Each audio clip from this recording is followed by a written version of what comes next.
Добрый день, уважаемые виноградари. Город Бердянск, Запорожская область, 10 августа 2026 года.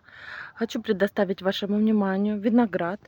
К сожалению, бирка утерялась, но это точно донского казачества. Не хотела его снимать, потом посмотрела и думаю, нет, надо показать. Название мы потом будем еще уточнять. Но на сегодняшний день эта форма готова. Поразила своей урожайностью, размером гроздей. Это первое плодоношение, это прививка. Вот она у нас так заплодоносила. Посмотрите, какие грозди. Сейчас, если покажу сейчас вам по сравнению с рукой. И какая нагрузочка.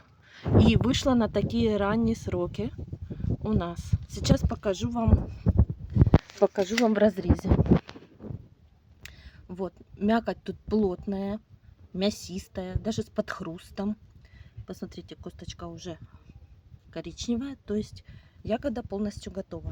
Вот размер ягоды, вкус гармоничный, сладкий, даже пальцы липнут.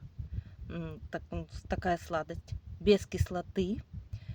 Вот, но еще чем поразила ранним сроком созревания, да еще такой урожайностью. Закладывает по 2 грозди на побег и вытягивает. Спасибо за внимание, до свидания.